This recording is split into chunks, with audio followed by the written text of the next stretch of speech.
We're in Natomas, at the site where it all began for the Sacramento Kings in 1985. This temporary structure was built for the team in less than a year. The seating was only 10,000. It was known as Arco Arena Number 1. The Kings played here for 3 years. It's still here, and now the home for the State Department of Consumer Affairs. And look, the parking signs are still up for the team's fans.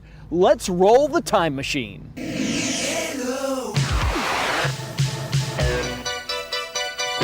The Kings' final practice inside Arco Arena 1 before they began their first season. Big names back then, Reggie Theus, Joe Klein, and Tank Thompson. The man behind the Kings moving here from Kansas City, team owner Greg Lukenbill, who had big plans to quickly build a bigger arena, and everybody was mostly behind that. I've seen the Kings in action, and I like them. And I think they're instrumental to Sacramento. I think they will really help Sacramento grow more. I think it's important to the city's image, but I've lived here all my life, and Sacramento's never supported sports. If they don't do so well, it might be a burden. We think that Sacramento is a great community, and we think that the temporary facility suits our needs as a temporary facility. Whatever the future held for the Kings in building a bigger arena wasn't clear during the early days of the team here. Owner Lukenbill felt he was getting a political runaround. If the promises that were made to me were kept, we wouldn't be sitting in a temporary arena right now. How confident are you about January? I don't know. I have no level of confidence. I'll tell you one thing that's for sure about politics. It's never done till it's done. Well, it was done and built in 1988 and was the Kings' home until the Golden One Center opened in 2016. But the early rollicking days of the Sacramento Kings in their first building will never be forgotten by those old enough to remember 38 years ago. Welcome to Good Seats Still Available, a curious little podcast devoted to exploring what used to be in professional sports. Here's your host, Tim Hanlon. Hey there, how are you, everybody? It's Tim Hanlon here, as always, and it's Good Seats Still Available. Somewhat, as always, the curious little podcast that is devoted to what used to be in professional sports. We thank you for finding us, and hopefully we will keep you entertained this week as we go westward, actually mostly Pacific Northwestward, with a bit of a diversion, as you can sort of get a hint of from that clip. But let me explain about that. Our guest this week is Bob Whitsitt, former sports executive and still very much involved in lots of stuff going on in professional sports and then some. And a name that if you are a sports fan in Seattle or Portland probably may remember and know.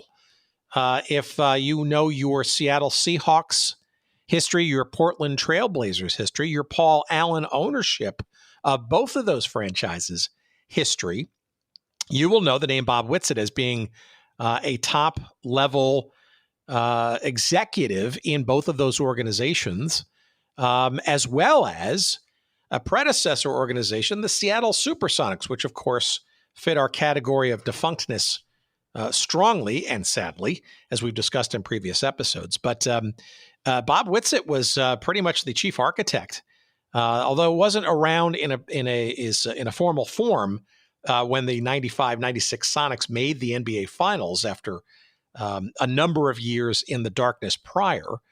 But the undeniable imprint of Trader Bob, as he was known, bringing in people like Sean Kemp, and trying to help Barry Ackerley, the then Sonics owner, climb the mountaintop after the previous summit back in the late 70s and early 80s. And this is the story of Bob Whitsitt as we get into essentially a life in sports management. And I will tell you that the ostensible reason for me reaching out in the first place to Bob is, yes, he has a book coming out. We'll talk about that in a minute.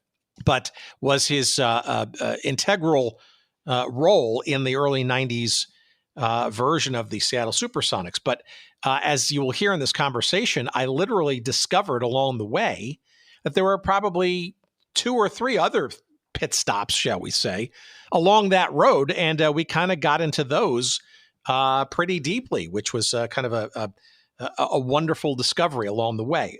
In particular, which the clip that you just heard kind of alludes to. Bob, his second stop, he had multiple jobs at the Indiana Pacers, them in the late 70s coming out of the ABA and becoming an NBA franchise and the transitions there. And as a young intern and working his way up the food chain there, lots of interesting stories and anecdotes there. So you'll hear that in this conversation. But you'll also hear about the transition to his second port of call, which was Kansas City and the Kansas City Kings. And we have been looking for an entree to the Kansas City Kings story for quite some time. One of the most traveled and relocated franchises in all of NBA history, he says. And some very interesting dynamics there. And the end of that franchise is where Bob was too, and helping them relocate to Sacramento in the Arco Arena. If you remember the Arco Arena, there were two of them, but the first one, which was, how can you best put it, more like an office complex or an office building, sort of converted into a cozy 10,000-seater for some time, which became a very interesting stop along the NBA circuit for a number of years. And there's a whole sort of bunch of anecdotes there too. So that's we're going to talk a lot about that stuff with Bob coming up in just a few moments' time. The book that I'm alluding to is available for pre-order. It comes out in October, but you can order it now because you'll probably want to read it because it's. I've had the opportunity to see it, and we're just scratching the surface in our conversations. It's called Game Changer: An Insider Story of the Sonics' Resurgence, the Trailblazers' Turnaround, and the Deal That Saved the Seahawks. And you can, of course, order it ahead of time on Amazon, or if you go to our website at goodseatsstillavailable.com, search up this episode number 311 with Bob Whitsitt, and you'll have a convenient link there with a little bit of referral love, thank you, to purchase, or at least ahead of time, pre-order the book. But we're going to give you sort of a sampling of what to expect in this conversation. And the clip, to kind of close the circle on that you just heard was from earlier this year in 2023. I think it was in April.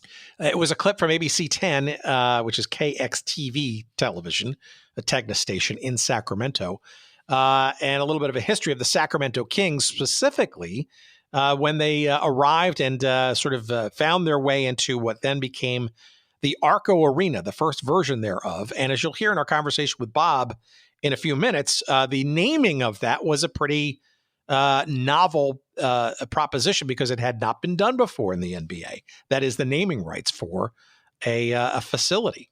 And that clip was voiced by Walt Gray, I believe was an anchor there at ABC 10.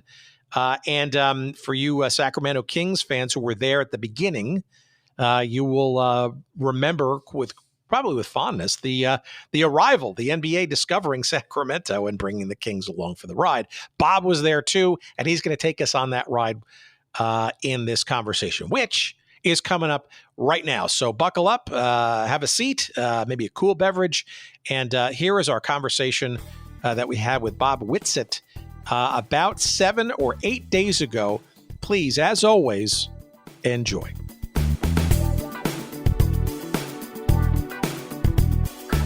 Can you, for our audience, give us a little bit of background as to how you got into the realm of sports executiveness before we even get into the part about your work with the Seattle Sonics and all the other stuff?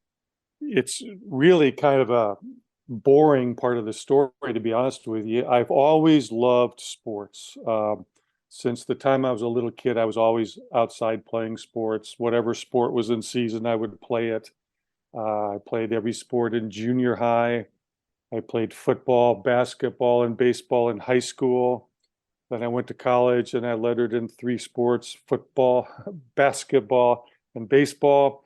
And, I just didn't know anything other than every day of the year I'm playing a sport, I'm practicing. And when that sport was over, when football season was over, the basketball team had already been practicing for 2 weeks. The next morning, I put the tennis shoes on, I got in the gym, and I started basketball practice. So it's something I've always loved. But when I was in college, unlike some of my teammates, I realized I wasn't good enough to play professional. I really had no dreams of being a pro player. I was pretty realistic. And I learned about a graduate program in sports administration. At the time, it was at Ohio University, which had the only graduate program in the country in the late 70s. So our friend Andy Dolich, who was on our previous episode, speaks highly of that, and apparently was the first ever sort of a professional master's program was at Ohio University. That is absolutely true, and I think Andy was probably a few years ahead of me.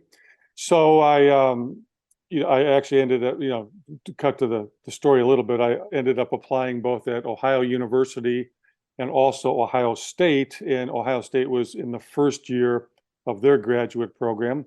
So I went to Ohio State. I got my master's degree in sports administration, was fortunate enough to, as a completion of the degree, you have to do an internship. And I literally wrote, this is long before internet, I wrote to every NFL team, every NBA team, every Major League Baseball team, every National Hockey League team, a number of arenas and stadiums, colleges, and I got rejected by everybody. And eventually, the Indiana Pacers called me, and I went down there for an interview. I got the internship, and I was absolutely committed that once I got that foot in the door, nobody was going to push me out. And my career started with the Indiana Pacers. And, that's kind of it. It was a young guy who had a real passion, learned about sports as a business really long before it became a business. When I got into the NBA, that's back when the NBA finals were on tape delay. So when you'd watch the game at 10:30 or 11:30 at night, depending upon your time zone, you already knew who won. But a few years later, there was some guys named Larry Bird and Magic Johnson came into the league. A few years later, a guy named Michael Jordan came into the league, and the NBA just took off like a rocket ship. And I was fortunate to be there when it was on the ground, and then I was a part of the tremendous rise it had. So really just a guy who, the only way I thought I could get into sports was if I could get my foot in the door. I thought the best way to get my foot in the door was to try to get an internship through graduate school. I did. I got lucky. It worked out for me, and just loved the career I had ever since. So what years were you, or what year was this that you walked into the doors of the Pacers? 1978 was the first season. So I was with the Pacers for 4 seasons. I started out as an intern, but that's whatever the bottom rung is in sports. I was one rung below that. I was the, I think I wrote in the book, I was the Gophers gopher. So, but I loved it. I was first guy there, last guy to leave. I had no life. I knew nobody in Indianapolis. It was all I did, and learn. I loved it. But the interesting thing was the NBA was on very shaky ground back then, and a lot of the ownership groups were very unstable financially. And as a result, we had a period of time somewhere during my 4 years, I think in the early first or second year, where the owners couldn't meet the payroll. So employees didn't get a paycheck for 6 weeks. And since I was making virtually nothing, I was living on a friend's couch in his apartment, it didn't affect me quite as much as it did people that had a mortgage and a family to raise. So people were quitting, and every time somebody would quit, they'd take the low guy like me and move me up a notch or two, give me a better title, a lot more responsibility, no more money. But really on-the-job training, better than anything you ever learn in school. You learn how to do a cash flow budget. You learn how to sell tickets. You learn how to negotiate. You learn how to market. You understand what ownership is looking for. So it was really an interesting time. I would never wish it on anybody. But if you want to learn your craft, there's no better way to learn it than when things are not going well. Well, so take me back though to that period of time, because it's also important, right? You're walking in that door, you're getting that badge, you're in the building. As I mentor interns in the media space, kind of the same thing. It's like, okay, you're not getting paid maybe, but you got a badge. Like you can, you use leverage that opportunity as much as you can. Clearly you were.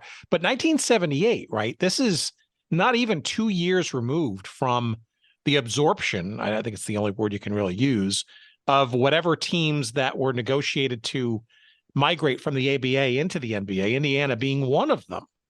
And I think it's also lost around this time too, that I don't know if you were part of this or this was just an ABA only thing, but in Indianapolis, if I remember correctly, they were doing telethons to keep the team in town. So you're exactly right. So 4 teams from the ABA came into the NBA, the Pacers, New Jersey, Denver, and San Antonio. I got there. One of the conditions, there was a lot of conditions, but one of the conditions the NBA put on those 4 ABA teams that joined was they would not receive any share of the national television money for 3 years. And this will sound like a very low number today, but at the time that was $1 million a year. And so a franchise like the Indiana Pacers to not receive that $1 million a year was a big deal. And the year before I got there, they held a telethon to raise enough money through ticket sales to, in effect, make up for that lack of $1 million. And it really came down to, the clock striking 12, that they sold enough tickets to continue on. So when I got there, they were still on the $1 million a year forfeiture program. So the budget had a hole in it to begin with. And the interesting thing was there was probably, 20 people or less in the front office. And there'd be a staff meeting every Monday. And the managing partner of the ownership group, who was a banker, I think he worked for Indiana National Bank, would come over to the staff meeting. And I, as the intern, I'd sit in the room, not at the table, but kind of in the corner. And I'd listen to everything, and it was a real thrill to be there. But every single Monday, before the guy's name was John Jewett, before he would leave the staff meeting and go back to his real job, he would start giving a speech on we have to sell season tickets. Now, the GM decided not to have a sales staff. Nobody was selling tickets, and that's the lifeblood of the franchise. You have to sell season tickets. He even went as far as he would take his shoe off and say, we've got to wear out the shoe leather. We've got to walk up and down the streets of downtown Indianapolis. You've got to go into every office building. You've got to cold call. And he'd pound the conference table with his shoe. We've got to wear down the shoe leather. You got to sell tickets. Now, I may not be the smartest guy going, but I heard that speech every Monday. Then he would leave and I'd sort of do my Gophers jobs, whatever they asked me to do. And nobody would ever be tasked with selling season tickets. So after my 3 months were up, I went to the general manager, actually the assistant general manager, and I said, it was end of December. I said, I don't want to leave. I want to be here. I got an idea.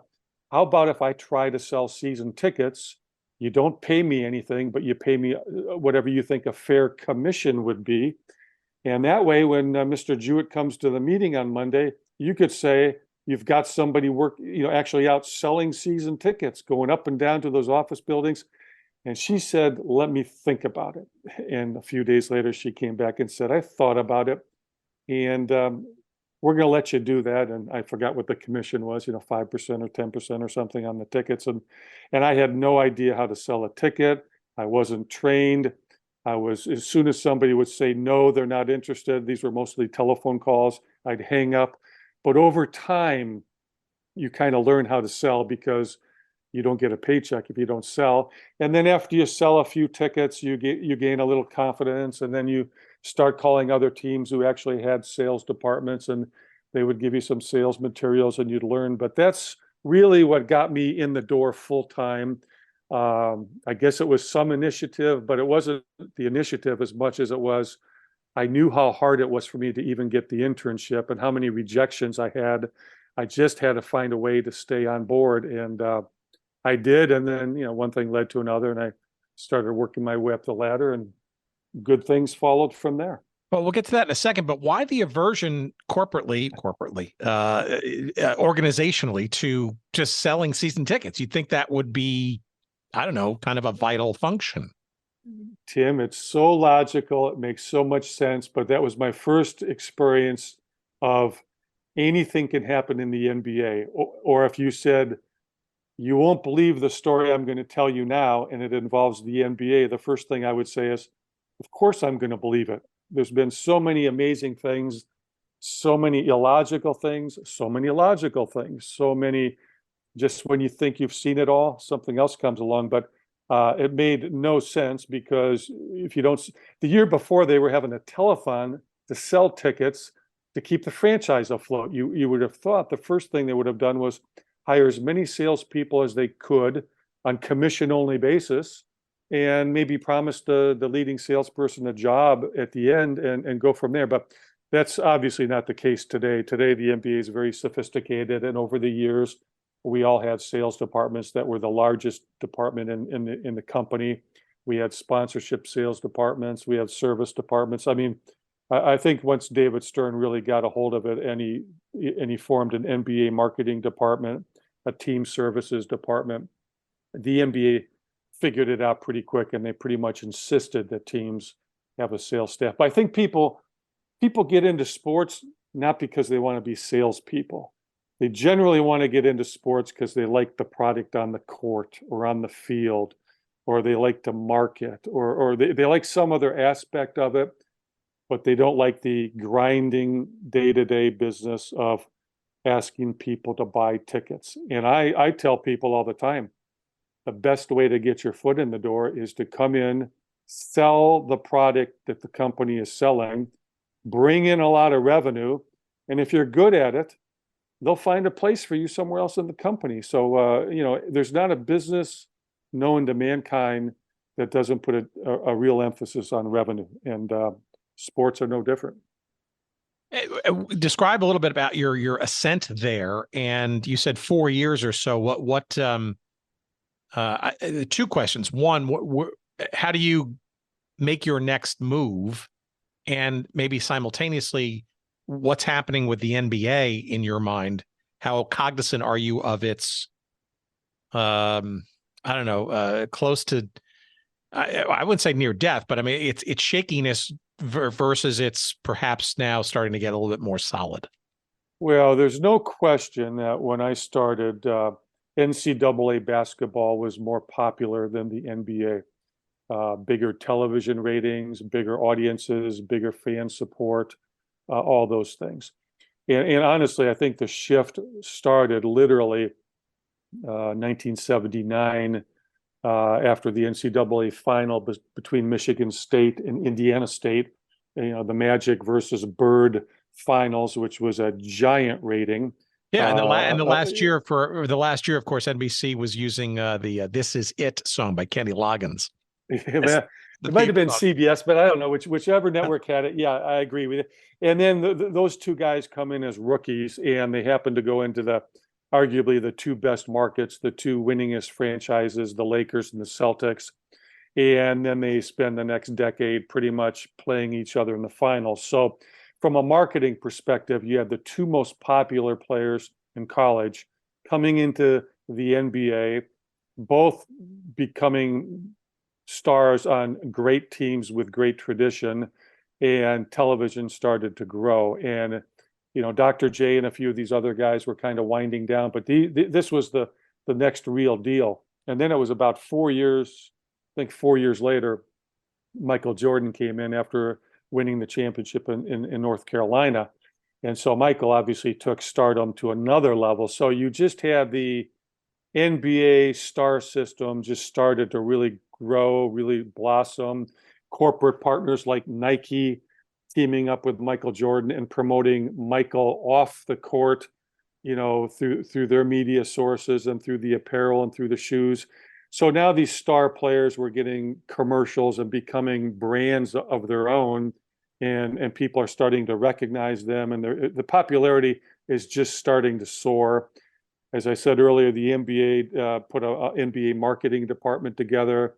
Teams started committing marketing dollars because the TV dollars started to go up, and wasn't very long before the popularity of the NBA grew and the college game declined. And part of the college game declining came a few years later as more and more of these underclassmen, and then actually I started it with Sean Kemp, but some of the guys coming right from high school to the pros it used to be the guys would be in college for 3 or 4 years and the NCAA would have them, they could market them. But now the NCAA was really having players for a year or so, just sort of introducing them to the world, and then they were jumping to the NBA. So there was just a lot of different things going on that all seemed to be working right. It was a combination of the winds blowing in many different directions the right way. And once the league started getting momentum, owners started treating it less as a hobby, more as a business, started putting good business practices together. The local radio and television broadcast became very sophisticated and very important promotional vehicles in the markets. And yeah, it was, I was aware of it, but to be honest with you, while I was with the Pacers, we were more into survival mode and making sure we could meet the payroll and that we could make our franchise successful. But the support we were getting from the NBA was fantastic. And again, it was just a great time to learn. What did you do after your, how do you move on from the Pacers, and where to and how? So when I was my last year with the Pacers, after 2 years, our local ownership group was pretty much out of money. And this is something people don't know, but Jerry Buss was in negotiations to buy the Indiana Pacers.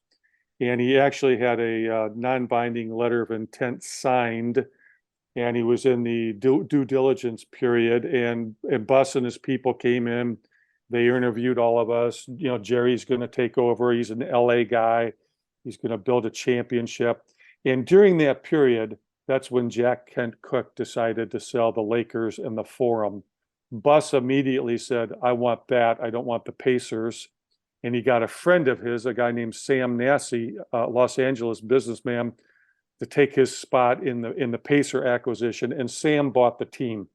So Sam owned it my last 2 years. And again, I got promoted up, and Sam decided to make the local lawyer who handled the transaction the general manager, and a guy named Bob Salyers. And Bob had a full-time law practice and didn't want anything to do with it.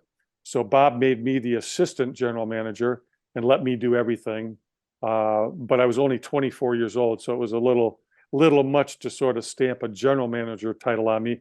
One, I wasn't ready for it, and two, I think the optics would have been bad. But as a 24-year-old, I'm negotiating a first-round draft pick, Clark Kellogg's contract. I'm negotiating, media deals. I'm dealing a lot with the league office at this time, and they know what I'm doing in Indiana.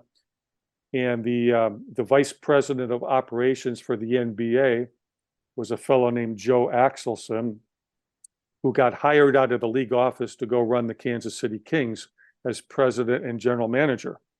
And as he was building his staff, he talked me into leaving Indiana to become his right-hand man in Kansas City. And since our franchise was just really in survival mode, I thought it would be a good time to go to a team that actually could pay its bills, and we could try to run the business a little bit more like a business. And so that's when I left the Pacers and was recruited to go down to Kansas City and pick the job in Kansas City. Okay, well, now hindsight is 20/20, right? But not necessarily the most stable franchise you're walking into there either. Now, is it? Well, it's all relative. It was more stable, but after year two in Kansas City, that local ownership group was having an arena lease argument with the city, and got so fed up with the city that they put the team up for sale. And the irony is, there was a group from Sacramento that had been trying to buy the Indiana Pacers. I got calls from the Pacers, from my old mentor, Bob Salyers, and they were all really down in the dumps. They were 100% sure that the Sacramento group was going to close on a transaction to buy the Pacers and the Sacramento. And I just kept saying, well, hang in there, maybe something to happen. And at the last minute, Eli Lilly bought Market Square Arena. And the Simons, Herb and Mel Simon, bought the Pacers, I think literally for, under $1 million, and got a $1 lease at the arena. And the Sacramento group got so frustrated that they almost had an acquisition. And at that exact time is when the local Kansas City group put their team up for sale. And so literally They flew from Indianapolis down to Kansas City, and in the course of one weekend, made a deal to buy our franchise. I was unaware of it. My boss, Joe Axelson, the president and GM, was unaware of it. And on Monday morning, the new owners came in and introduced themselves. And they told us from day one, we have 2 years left on our lease in Kansas City, the old Kemper Arena. If you guys can make it profitable in Kansas City, and if the NBA will grant us an expansion franchise in Sacramento in 2 years, we will keep the team in Kansas City and we'll buy the expansion team in Sacramento. We'll split our ownership group in half. One half will own the Kansas City team. The other half will own the Sacramento team. Joe Axelson, you'll go out to Sacramento. You'll run Sacramento. Bob Whitsitt, you'll stay in Kansas City and you'll be promoted to president and GM and run Kansas City. So we tried to explain that to the community. Nobody believed us, but we worked really hard for 2 years to try to make the team profitable. We were unsuccessful. So that would have been my third year there. And so at the end of my third year, they told me in the middle of the season, you're moving out to Sacramento. At the end of the season, we're moving the team out there. Your job is to put the presentation together for the ownership on why we should be allowed to move. Your job's to build an organization in Sacramento, hire everybody. Your job's to help us get the new arena built in time for the upcoming season. And we just went to work in really every area you can imagine. It was like drinking water out of a fire hose. I never knew there was so much work that had to be done, but we scrambled, and literally the start of the next season, which would have been 85-86, the day of our first game, there were still construction workers in the arena putting seats in the building before we opened the door. And this is the old Arco, right? That was the old Arco Arena. It only sat about 10,000 people. Right, really doesn't look like an arena. It looked more like a office complex with big space inside for basketball. It was actually designed as an office building. So the play for the Sacramento ownership group was they had an enormous amount of land out at the intersection of I-80 and I-5. And it was zoned for agriculture. They wanted to get it zoned for commercial because they were real estate developers. And as you can imagine, in the capital of California, they've been trying for literally over a decade and failed at every stop to get it zoned. So their plan was, we're going to bring a professional sports team to our city, the first and only major league sports team. And the deal was this little patch of land up in this giant chunk of land they owned by I-80 and I-5, they could actually build a commercial building on. I think it was about a 5 or 6 acre parcel out of 1,000 acres they had. And they said, we're going to build a temporary building that holds 10,333 people. That was the capacity. The NBA granted the move on the condition that by year 3, there was an arena suitable for the NBA, which meant at least 16,000 seats. And the NBA had the right to buy the team back at a pre-negotiated price and move it out of Sacramento if that wasn't done. So as you can imagine, there's a real political process and a lobbying effort that was going on simultaneous with us building up our organization and doing all the things we had to do. And eventually the owners got conditional zoning approval on different chunks of land to build the permanent Arco Arena, which, by the way, is now gone. The team has moved downtown. But I moved on after year 1 in Sacramento. We got the building built, the team moved. We went from literally last in the league in revenue to top 5 in the NBA in revenue. We did a pretty innovative naming rights deal on the building, which was the first ever. And that caught the attention of a lot of owners in the NBA. And I was fortunate enough to be the person who put that deal together and sold it to Arco. And that's one of the things that helped. And one of the owners on the committee that had to approve our move, who got to really review our business plans, what we thought we could do in Sacramento, and then saw what we actually did, was the owner of the Seattle SuperSonics. And that's when he kind of fired himself as president. He had owned the team for 2 years and nothing had gone right for him. And he decided he thought he should just be the owner, and he hired a 30-year-old guy from Sacramento named Bob Whitsitt to become the new president of the Sonics. So that's kind of how the stepping stones went toward me moving up the ladder. And so I was with the Kings for 4 years. 3 of the seasons were in Kansas City, and then the first season in Sacramento.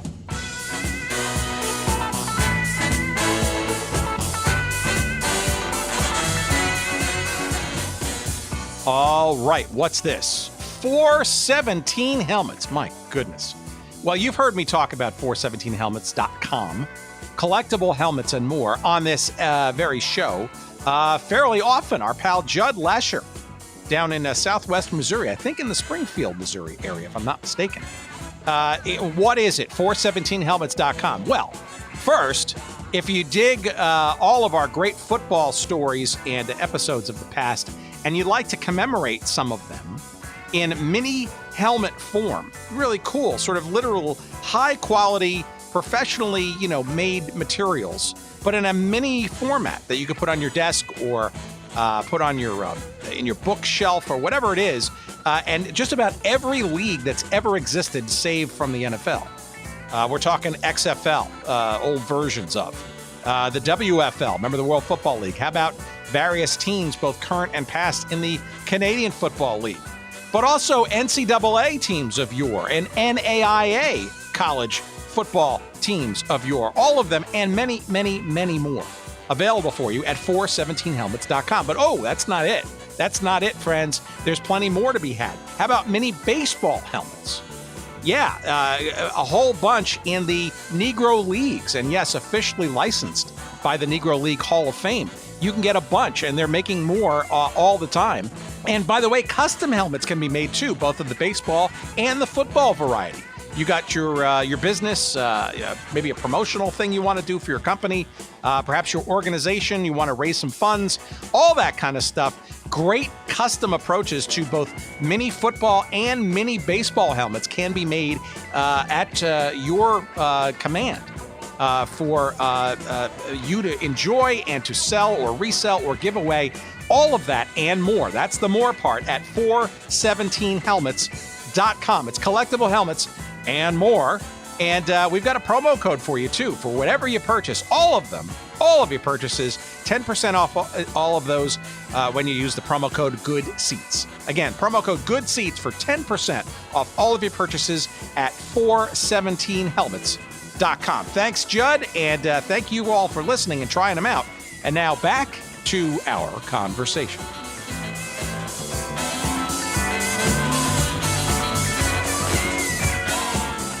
All right, before we get to the Sonics, because obviously that's a big part of this. So I got to ask you 2 questions about the former location of the Kings.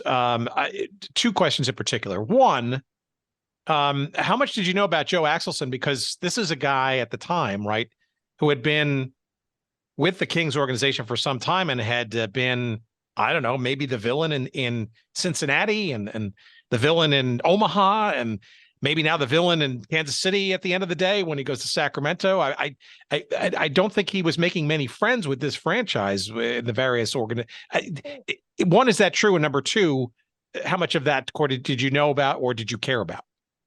Number 1, it was true. And if you talk to players like Oscar Robertson, which I did not at that time, Joe would not be on their Christmas card list at all. Yeah. So I think all that is true. And I think as Joe was kind of being run out of town from the old Kansas City, Omaha days, he got a job in the league office as the vice president of operations, which is kind of the person who oversees the officials and all the basketball related matters.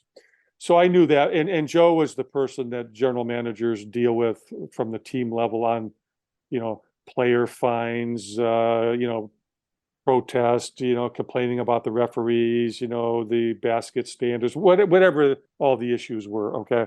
So when Joe was asked to come back to Kansas City, it was by a group of local investors who liked Joe. They knew Joe, and they thought he might have the magic touch if they had the right ownership group and they had the money.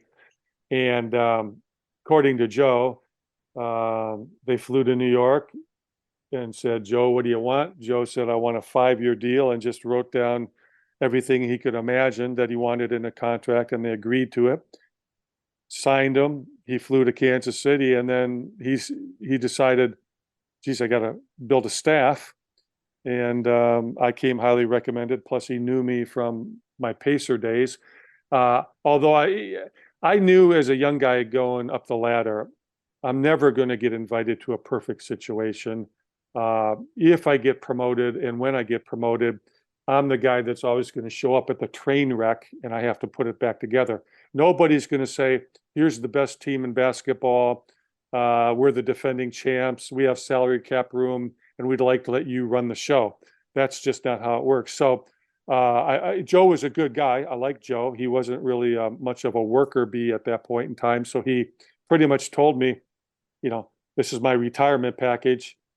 Go get it. It's, do the best you can, but you get to kind of run the show. And literally, Joe would kind of come in at noon, have lunch with me, find out what's going on. Then he'd watch his Chicago Cubs in the afternoon on TV. And I think he enjoyed the ride. He enjoyed the ride out to Sacramento. He was a little mad at me when I left Sacramento because I was doing all the work for him. But I told him, I said, Joe, I'm the number 2 guy here. I loved it. I've got the building sold out for 3 years. The media deals are done.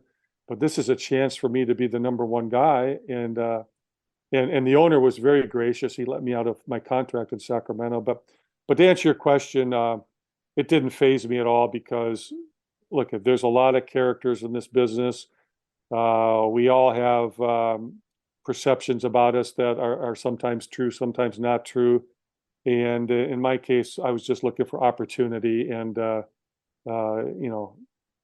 thought the Pacers were really sinking, and they were, because I was tired of sending the players their paychecks with only one signature on it. So I knew the check would bounce and they'd have to come back in so we could play the float and try to get the money we needed from the owner in California. We weren't even running a team. I was tired of the team showing up at a hotel and they cut up our credit cards at the desk because we hadn't paid the credit card bills. A lot of things were going on, but we couldn't really focus on the job so much because we were just trying to keep the team afloat. So I thought in Kansas City, I might have a chance to actually do some marketing and be involved in some exciting things, which actually was the case. We did not make it work as well as we needed to, but we at least had a chance to start working on things and being managers of the franchise. So, it all worked out very well. No, it sounds completely logical that you'd want to be, have your shot at being the boss. All right, one last question before we leave Kansas City. I don't mean to be painfully circling around it, but that's okay.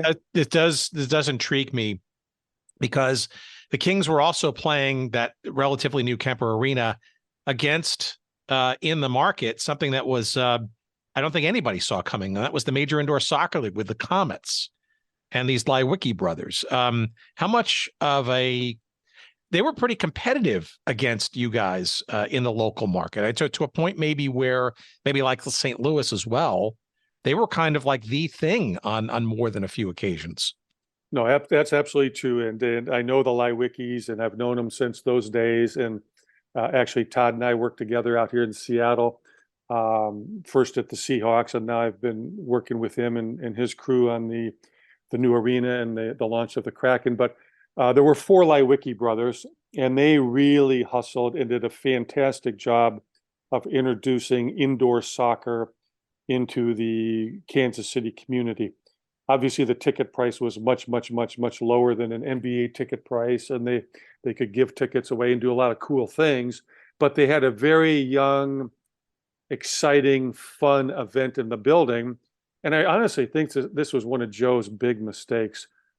He kept seeing them as competition and getting mad at their attendance because he knew they were papering the house and we weren't, and we were trying to sell tickets. And I kept saying, Joe, there's always going to be competition in the market, whether it's soccer, the Royals baseball team, the Chiefs football team. There's always something. College.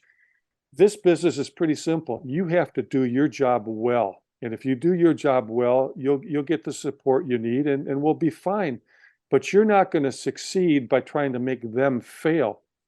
and he sort of convinced the owners of his philosophy. And that's when the owners were arguing with the city over our lease, that they thought that the Comets had some advertising rights and other things that were granted to us. And I kept trying to say, guys, you're missing the boat here. If we go build a winning team, we market properly, we get good entertainment to supplement our team, we'll be fine. But instead of, you're battling with a minor league sport that has a whole different set of objectives than we have. And so, yeah, I think that was a bad thing. But they did a great job. Obviously, the league didn't, do as well as people had hoped for the long term. But it helped introduce soccer. It got the soccer communities going. It's sports marketing, it's entertainment. Really all those elements are the same. They're just different products. And yeah, and I think and it was Terry, Tracy, Tim, and Todd. I think Todd was the intern back then. Ironically, now we're both, we're both at this stage of our careers. And I used to call them the Hustle Brothers in a very positive way. They hustled more than anybody I ever saw. They, I thought I hustled, but there was 4 of them. They'd be in early, stay late. If I'm speaking to the Rotary group, they were there last week speaking to the Rotary group. I mean, they, and to this day, they still hustle. They're very, very good at what they do, and they did a great job. And I think that was a little bit of the Kings organization taking their eye off the ball, which helped lead to the downfall of the Kings, eventually moving to Sacramento. All right. Well, we've gotten you to Sacramento, so tell us how you make the jump to the Seattle SuperSonics. This is now a team at this time in the late 80s, correct? That was owned by local media magnate Barry Ackerley, I believe at the time, correct? Yeah, Barry Ackerley bought the team in 1983. And in Seattle, a media person, but in Seattle, he was primarily known for the owner of all the billboards. Billboards, yeah. But he had media properties around the country. Bought the team and did what a lot of owners do when they buy a sports team. They can't wait to run it themselves because it's a lot more fun and exciting than maybe their core business. And the Sonics, just a few years earlier in '79, won the championship. So, I mean, albeit on tape delay. Okay, but they won the championship, and They've been in the finals in consecutive years, and they still had a number of those players on the roster. They had Gus Williams, Fred Brown, Jack Sikma, to name a few, and so there was a great buzz in town. But for some reason, Barry Ackerley didn't understand. Sports is about tradition. And one of the things you hope for is that your franchise has a great tradition, a great history, a great legacy, and you can build on that. That is a great thing. It's a hard thing when you don't have that, because then you've got to create that, and it takes literally decades to do that. He wanted nothing to do with the past. He wanted to cut off all ties to the past. He didn't even want to have the championship banner hanging in the building. That was Sam Schulman's team. This is my team. And nobody could convince him otherwise. So his first couple of years as president, he made himself president. He, didn't re-sign Gus Williams. He cut the captain of the championship, Fred Brown, on the bus at training camp. He wanted to put the games on his radio station, so he got into a battle with the local station, Cairo, which was carrying the games, and made the announcer sit at the top of the building. He battled with the media. You name it, he did it. Plus his billboards, he always had more billboards up than he had permits. He was chopping trees down that were in front of his billboards, which didn't go well in the Northwest. So I knew going up that he was not a beloved guy in Seattle. I knew that, but I also knew that after 2 years of losing money, losing games, having, I think, the lowest attendance in the NBA or close to it, this was not a good situation, but it did have a good history behind it. It did have a good fan base when things were going well. And it was just a great opportunity. I was dating at the time the fairly recently hired vice president of the Sonics, now my wife, Jan Sundberg. She'd come back to Seattle from New York, where she was working at ABC Sports, and wanted a job in media. And she interviewed with Barry Ackerley, and he wanted to hire her, but she didn't want to leave Seattle. So he said, "Why don't you come be the VP of marketing and broadcast?" So I first got to meet Barry through that relationship, but then quickly Barry was on the owner committee, one of 7 owners that we had to keep making our presentations to get their approval to take to the full board to move our team from Kansas City to Sacramento. And so I would see Barry a lot on weekends when I would come up to Seattle to visit. And it was easy to tell him nicely all the things he was doing wrong, because when you don't work for somebody, you don't have to suck up to him quite the same way, right? You could kind of tell it like it is. And I honestly think the thing that just really got his attention, nobody had ever sold a naming rights to an arena. Okay, there had been a public name or two like the Carrier Dome in Syracuse, but the owner I was working for in Sacramento, since it was a privately funded arena, came to me one day and said, "Can we name this arena whatever we want?" And I looked at him. I said, "Yeah, you can name it after yourself if you want." He said, "No. I want to put a commercial name on there and try to pay the bills." I said, "Wow, fantastic." So he hired a company, was going to pay him a 10% commission, and they went out trying to find a naming rights partner. And that was that. Then a couple months later, he came to me and said, "They couldn't find anything. Can you try it?" And, "Well, sure, Greg. It's not like I'm busy or anything." Yeah, I'm building an organization. I'm speaking every day at every group. We're trying to get the arena built. We're training everybody, but sure. Anyway, long and short, ended up getting the Arco Arena deal done. And we had to go through the NBA and a lot of battles to get the name on the basketball floor, and the networks that were carrying the games didn't want that because it was free advertising. The local newspaper wouldn't call it Arco Arena because they thought it was free advertising. So we're clearing all these hurdles, but along the way, Barry Ackerley sees Arco Arena and he sees it as like the biggest billboard ever. And I think we made I think it was like $7 million over 10 years. Again, small dollars today, but big dollars back then. And one of the things Ackerley was dreaming about was building a new arena for his team. And I'd just been through that process. And I popped a name on it, which had never been done. And we went from near bottom of the NBA to top 5 in the NBA in revenues. So he interviewed me to, pretty much take over his job. And that's how I got to Seattle. And you're being brought in as general manager of the team, all basketball operations. What's the specific? No, I am specifically hired to be the president, to oversee the entire operation, with the specific understanding that we had a full-time general manager, Lenny Wilkins, who had been the coach, actually was the coach of the championship team, and Ackerley had fired him the year before he brought me on. But rather than pay him what he owed him, he made him become the general manager, because Ackerley was not going to pay anybody that he owed money to not work. So Lenny was sort of the general manager that didn't want to be their general manager because he really wanted to keep coaching. But it's still a full-time job and a lot of responsibility. And I took the job with the understanding that Lenny would continue on as GM. I made it a condition that you talk to Lenny before I finalized my deal, because I respected Lenny. He's a legend. He's a legend in the NBA. I knew him a little bit and I liked him, and he was highly, highly, highly respected and loved in Seattle. And I didn't want this young 30-year-old whippersnapper to be his boss if this guy didn't feel like I should be his boss. So Ackerley told me, "Of course, I'll talk to Lenny." And then he told me he talked to Lenny, and Lenny was excited and that it was all set. I said, "Okay, I'll take the job." And then I said, "Barry, the very first thing I want is a meeting with you, me, and Lenny, just to have get off on the right foot kind of thing."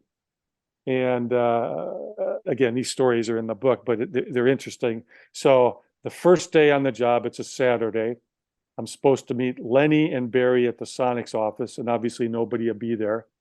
And as I'm walking down the sidewalk to come to the front door of the office, Lenny's walking up the sidewalk the other way, and he looks, and he knows I come in town to see Jan, but there was no game that weekend. He says, Bob, what are you doing here? I go, well, Lenny, I'm here to meet with you. And he goes, what are you talking about? I said, Lenny, why are you here? And he goes, well, Barry told me he wanted to meet with me. And I said, Lenny, has Barry told you about him hiring me? He goes, no, he hasn't met with me at all.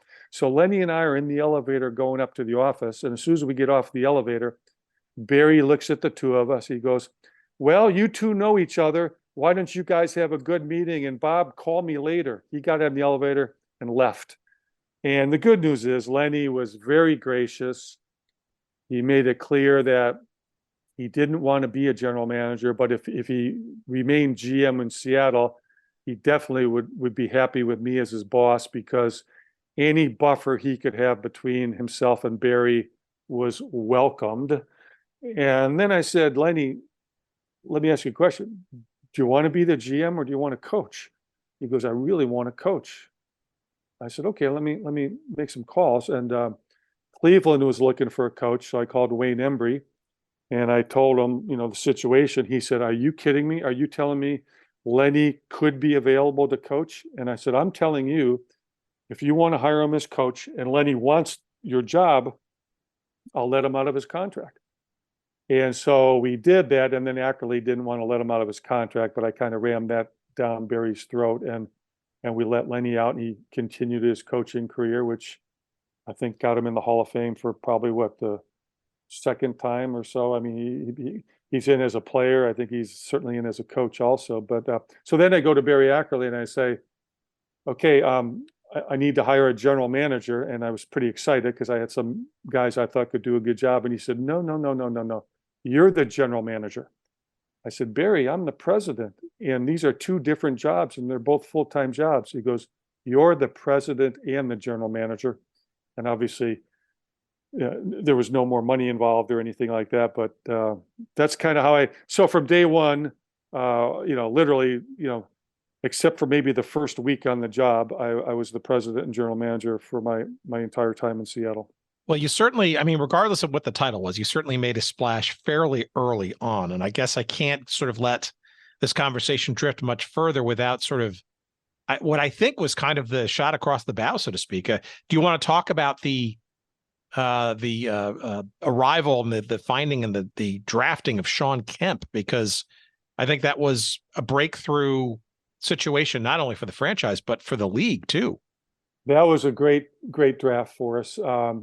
So this was probably my 86, probably my fourth season, and very fortunate that the very first year I took the train wreck and I pretty much traded everybody except a few guys, and we were the Cinderella team that made it to the Final Four and lost to the Lakers. But that kind of cemented my standing a little bit with Ackerley, and was the catalyst to me getting a new deal and having a little bit of length on my contract. So as we're going into the 1989 draft, I had an extra first round pick from a prior trade I'd made. And I always remembered Red Auerbach. And, Red was not the greatest personnel guy, but what Red was great at was conviction. If he really believed something, he would swing for the fence. And he struck out a lot, but nobody seems to remember those. But they do remember him getting Larry Bird as a junior eligible, him taking the pick, which was Joe Barry Carroll, and trading it to Golden State for basically Robert Parrish and Kevin McHale, him drafting a baseball player in Toronto who's never going to play in the NBA, a guy named Danny Ainge. So every big deal he did that hit big were key pieces to his championship puzzle. And I always thought a franchise stuck in the mud like the Sonics we're never going to get the number one pick, so you could get a no-brainer like LeBron James or Akeem Olajuwon or any of those kinds of guys. We have to find a way to hit a big one. And I saw this guy, Sean Kemp. He played in high school. He was Mr. Basketball in Indiana, and I still had guys in Indiana that I knew quite well from my Pacers day. He was a phenom, and he was actually, unlike most high school kids, he wasn't just a skinny little high school kid. He was actually kind of a man. I mean, he had an NBA mature body, but he got caught up in some sort of scandalous situations. He didn't go to Indiana with Bobby Knight. He went to Kentucky. Then there was an incident there, caused him to transfer after his freshman year. He had to sit out. He couldn't play because his grades were too low. So he went to a junior college in Texas. He had to sit out. So basically, he sat out what would have been his freshman year of college. He attended 2 different universities, and he never played a minute of college basketball. And he decided to declare himself for the draft. And in 1989, there had not been a high school to college, a high school to pro draft selection, probably for, I should know this because I wrote it in the book, but probably 10 or 15 years. And I saw this guy play, and I couldn't believe it. So then I sent my scouts down to LA where he was living for the summer. I said, go down there and just tell me what you think. They came back and said, you're right. I said, great. So then I had him come up to Seattle, and I got him involved with some AAU games, and I brought my coaches down to watch with me. They liked him, but coaches don't like young guys because they don't like to develop young guys. They like finished product. So I said to Bernie Bickerstaff, the coach, Bernie wanted a point guard, and that's the only thing he really wanted in that draft. And I said, Bernie, we've got 2 draft picks. Let's rank the point guards, and we had them ranked. And I said, I'll take the best point guard on the board that's left for us at number 16, but at 17, I want to take Sean Kemp. And Bernie was great. Most coaches would say no, but he said, look, if you get me the point guard I need, I don't care what you do with the pick. You can trade it for a future pick. I said, great. I just want to make sure you're not going to fight me on this. He said, no, if you get me the point guard, I'll support anything you say to the owner. The point guard turned out to be Dana Barros, who was a nice player for us, but that's a different story. So I go to the owner, and he told me no, and then he told me no, and then he told me no, and I'm giving it my sales pitch, and I'm telling him that this guy's going to be a combination of Dominique Wilkins and Charles Barkley. I mean, he can jump out of the building like Dominique, but he's as powerful as Barkley. He's going to be his own guy. And if it turns out the way I think it will, this franchise is going to take off. And if it doesn't, a lot of mid-round picks don't pan out anyway. And then he told me no again. Nobody knows who he is. We can't sell any tickets. And then finally, I said, are you telling me I can't take him? And he said, I'm telling you, I don't want you to take him.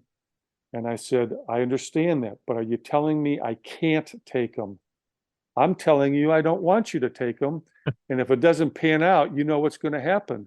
I'll find a new general manager. I said, I hear you. I kind of hear that a lot from you. But so anyway, I drafted him, and it was the drafts weren't quite the same as they are today. We didn't always have footage on every player. And certainly if a player didn't play in college, there was no footage. So I'm in front of the fan base. There's some footage on Dana Barros because he played at Boston College, and he's shooting 3-pointers, and they like that. And then I announce I'm taking a 6'10" player from Trinity Valley Junior College named Sean Kemp. Nobody in Seattle had ever heard of Trinity Valley Junior College. I had to tell them it was in Texas. Nobody had ever heard of Sean Kemp. I got booed out of the building. The media thought I'd lost my marbles. And, but as you know, the draft is like a one-day deal, and the media lingers on for about a week. And then after that, ultimately it gets down to how well the players play over a longer period of time. And Sean Kemp became the cornerstone of the Sonics team in the mid-90s. That was a great, great basketball team. And then the following year, I got the second cornerstone. That was a guard named Gary Payton.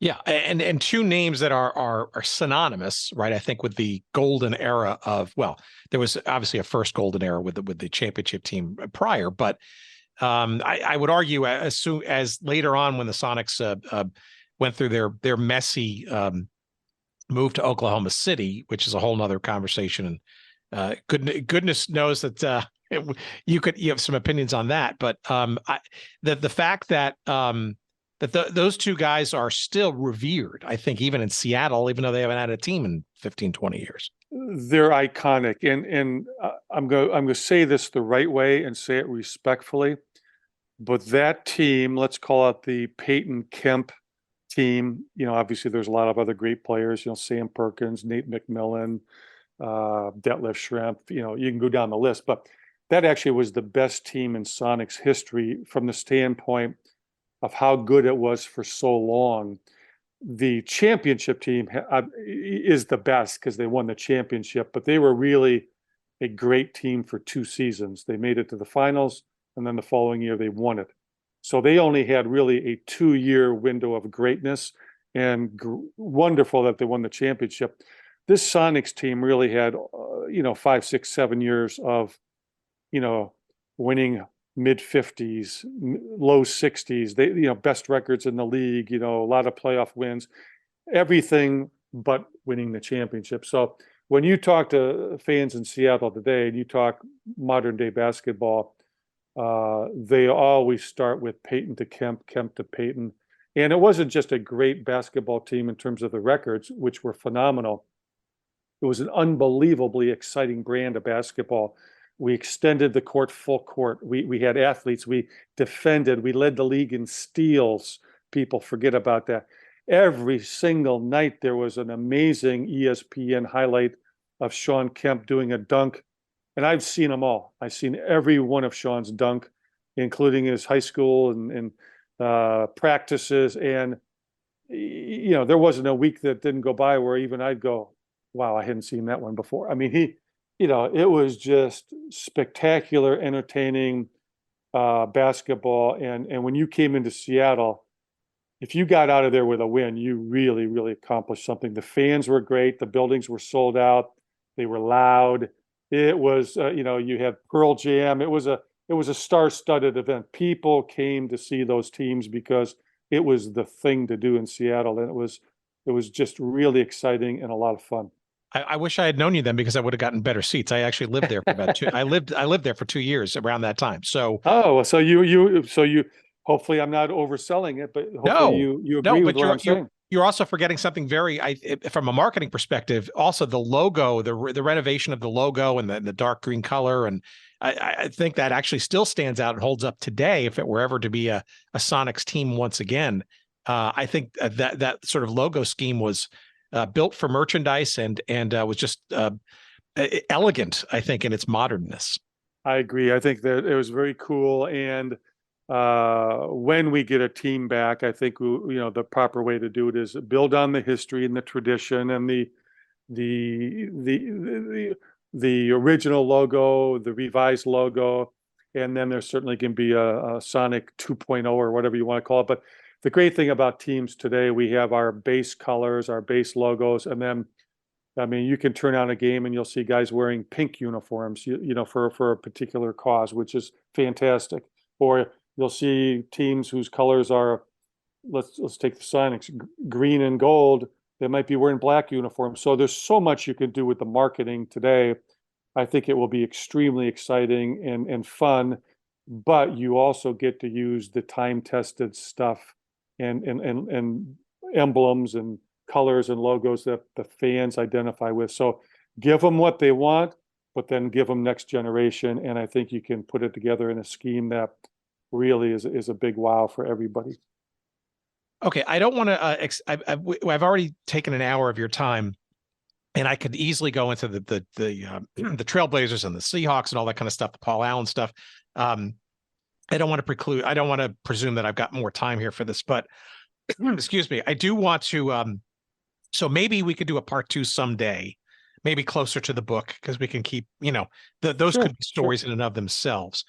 But maybe we just to put a coda on this, and if I don't cough myself into oblivion here, excuse me, maybe we could cul-de-sac this into your thoughts about the Sonics ultimately leaving Seattle as a basketball market.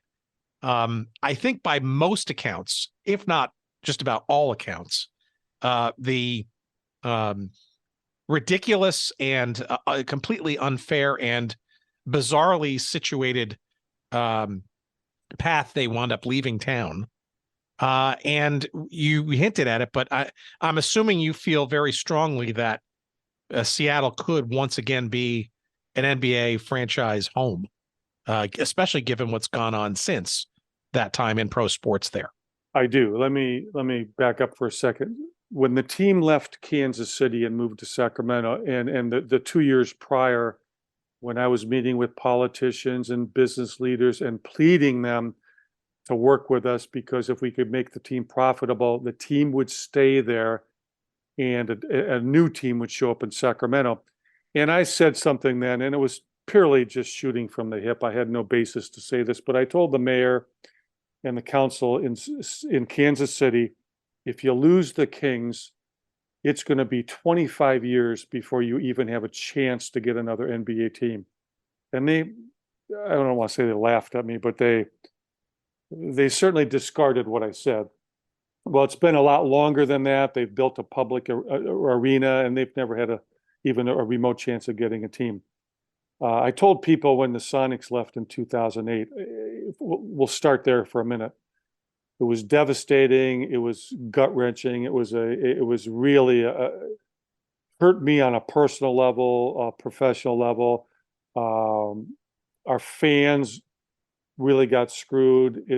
The people involved in letting that happen, shame on them, and we can talk about that in a minute. But soon after they left, people were coming to me that next year or so and always saying to me, well, we're going to get a team back real soon, aren't we? Because the NBA needs us, right?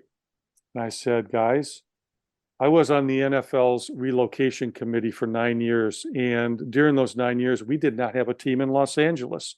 And the NFL did fantastic. And LA is the second largest market in the country. The NBA is doing fantastic. They don't need Seattle.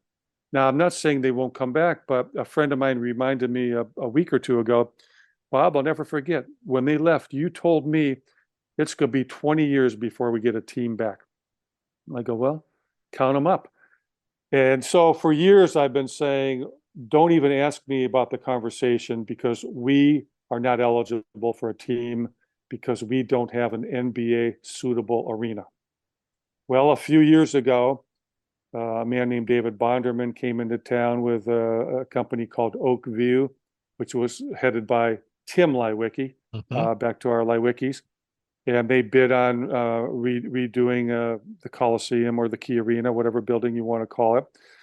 And Todd Leiweke joined Tim, and the Leiwekes asked me to join them full time.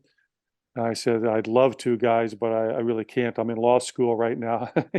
Odd thing to say, but takes a lot of time. But yes, I'll be a consultant. I'll work with you. But the first thing I want to do is meet with David Bonderman. And I said to David, the Leiwekes really want me to help them, get the new arena built and help launch the NHL team, in the market. Happy to do both of those things for really only one reason. If you tell me you're committed to trying to bring an NBA team back to Seattle, if and when the time is right. And David looked me in the eyes and he said, I am. I own 10% of the Celtics now. I love the NBA. I said, because the only chance we'll ever have is if we have an NBA ready arena. And so we kind of agreed. One of my primary jobs was, as we're doing the arena, is to make sure it's not just a hockey arena, because if you're running a hockey team, you tend to do things just for the hockey team. Mm-hmm. If you're running a basketball team, sometimes you tend to design things just for the basketball team. My job was to keep my eyes on the design and make sure that it worked for the NBA, the modern NBA. And if they were doing things that would prevent that, I was to raise my hand, have a meeting, get ownership involved, and let's make the changes necessary. The good news is the whole team worked diligently to make it a great facility for the NHL and a great facility for the NBA. So in many respects, part of my job, I was like the Maytag repairman. I didn't really have to do a lot because nobody was trying to shortchange the NBA. So now we have an NBA ready facility. I'm not saying we're going to get a team tomorrow, but now we qualify because if and when the NBA says it's time to expand, or if they ever wanted to move, we have a facility that the NBA would say that works for us. So I've changed my speech from if we ever get an NBA team in Seattle to when we're going to get an NBA team in Seattle.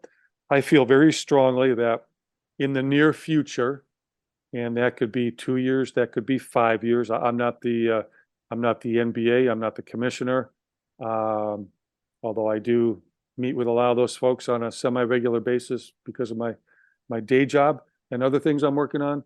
I do believe that expansion will be coming up down the road, and there's no doubt in my mind Seattle should be at the top of the list because it will support the NBA as well as any other market in existence.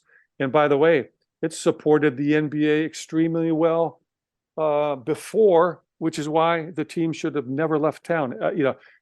I helped move a team out of a city that was not supporting a team. And under my way of thinking, that's the only rationale you should have to possibly consider moving a team. And even then, it's a very serious thing.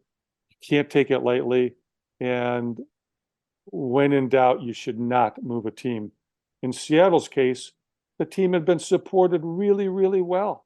The fans did nothing wrong. The sponsors were there. The fan base was there. It was a function of ownership and other things that and egos that made the team leave town. So that was 2008. Who knows? I hope it's not 20 years, but it's probably going to be closer to 20 years than not, because if and when you're awarded an expansion team, that means a year or two later is when you'll play your first game. So that's where that is. I believe it's going to happen. I don't have any firsthand basis where I can, go down to town square and make a big speech about it, but I'm 100% committed to being involved in any way I can to help make that happen, and I want to see that happen. I guess the only thing left out on that front, though, is have you had any conversations with Tim Leiweke, who's very much involved in trying to get Las Vegas a franchise? I've had conversations with Tim, with Todd, with David Bonderman, with Sam Holloway, his daughter, who's the point person now for the co-chairman of the Kraken. I've met with NBA officials. I meet with everybody. And maybe it's a 2-for-1 deal, perhaps. No. Tim is not looking to own any team. Tim is a facilities builder and operator. Sure. And in Tim's world, having an expansion team in his building in Seattle, having an expansion team in his building in Las Vegas, having NBA teams in other buildings that he operates in, all wonderful, all great. That's what he wants because he has no conflicts. His job is to keep the arenas full, whether it's booking the concerts, the family shows, the sporting events, whatever it may be. So I think Tim would be a very instrumental player, but I don't think Tim would be part of an ownership group because he would be conflicted out. And again, I'm not speaking for Tim. I'm just giving you my thoughts on the matter. But Tim and company are working on an arena in Vegas, and in Vegas, there's multiple facilities, so there's a different dynamic down there. You might have multiple groups making bids on multiple arenas, which might make the process more complicated for Las Vegas, but more attractive to the NBA because there's nothing like an auction. Yeah. No, sure, for sure. All right, so this has been absolutely awesome, Bob. More stuff than I was even hoping for, and unfortunately, we didn't get to half of it, right? So here's what I'd love to suggest, if you're cool with it. Your book, according to Amazon, looks like it's coming out roughly early October. Does that October 10th is the date it comes out. So what I'd love to do is in the coming weeks, get this episode out, and we'll tease the hell out of it. Of course, we'll get people to do the pre-order, which is easily done on Amazon and all that kind of stuff. And then maybe with your permission and your schedule, maybe we could do a part 2 sometime closer to the book release, say in September sometime. I'd love to do that. And again, let's just coordinate the schedules, but I'll always block enough time for you to let me pontificate as long as you want, because I know podcasts, the one thing they like is, unlike normal media, longer is better. If you want to chop it up, you can chop it up, but they like stories, and they like more in depth, and they can have a little more fun with it. Now our audience is just going to eat this up because I'd love to talk about the Paul Allen stuff and yeah, no, great. No, I'd love to too. The arena stuff and even get to the soccer stuff with the Seattle the outdoor. Sure, yeah, no, I know you've done some stuff with facilities, but make a note when we were lobbying Olympia to get the public funds to help us build the stadium.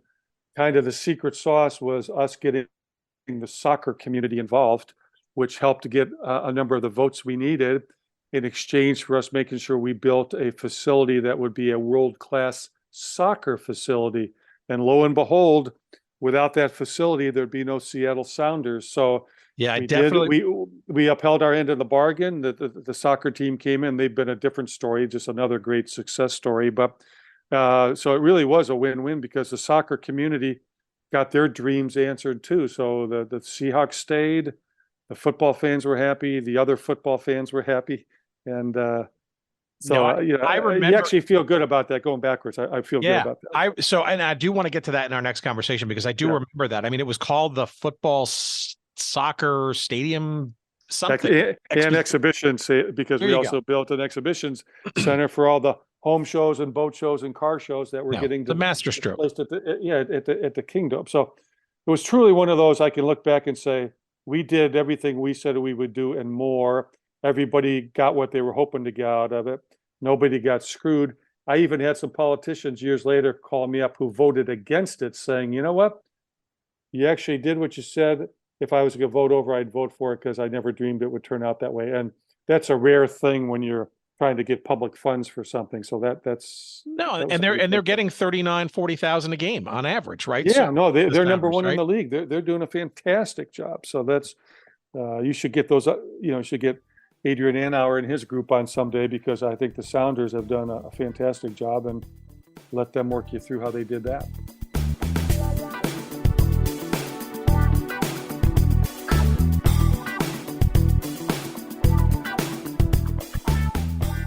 All right, that is a pretty cool set of conversational goodness for you, and we are going to put a pin in that and have Bob back probably a little closer to when the book officially comes out. I think the book comes out officially in early October. We'll try to endeavor to have Bob back here sometime, say, in early to mid-September to continue this conversation, because we were just getting going with the turn into the Seattle SuperSonics story, and there's plenty of things to dig deeper into there. Certainly the Trailblazers, that move, and the world of Paul Allen, and the Seahawks, and the now Lumen Field, the construction of all that kind of stuff. So much more to go into, and I'll probably think of a few more Kansas City Kings questions to ask as well by that time. The book, though, is available for pre-order now on Amazon and, of course, through our website at goodseatsstillavailable.com. Again, search up this episode. We list them all on our website after we finish them each and every week. It's episode number 311, if you're counting at home. Our episode this week with Bob Whitsitt. You will find a convenient link or two or three to the book called Game Changer, an insider's story of the Sonics Resurgence, the Trailblazers turnaround, and the deal that saved the Seahawks. Again, it's coming out in October. You can pre-order it now, however. And the link on our website will take you right to Amazon, and we'll get a nickel, maybe 7 or 8 cents worth of referral love. And we appreciate that. Those nickels and dimes do add up. Occasionally allowing us to get a cup of coffee or another cool beverage, depending on the temperature outside. And the book is published by Flashpoint Press. And we look forward to having Bob back. So that'll be a great conversation, something to set a bookmark for very hopefully sooner rather than later. What else? While you're online, again, bookmark our website, goodseatsstillavailable.com. Always goodness to be found there. If you'd like to send us some email, please, by all means, do so. We're at hello@goodseatsstillavailable.com. On social media, you'll find us on Twitter at goodseatsstill. You'll find us on Instagram and on Facebook at goodseatsstillavailable. Our thanks, of course, Each and every week, as we do, we tip our hat to the great Jerry Payne Audio Excellence. Thank you, sir, for your knob twiddling again this week, as always. I said as always a couple of times, but as always.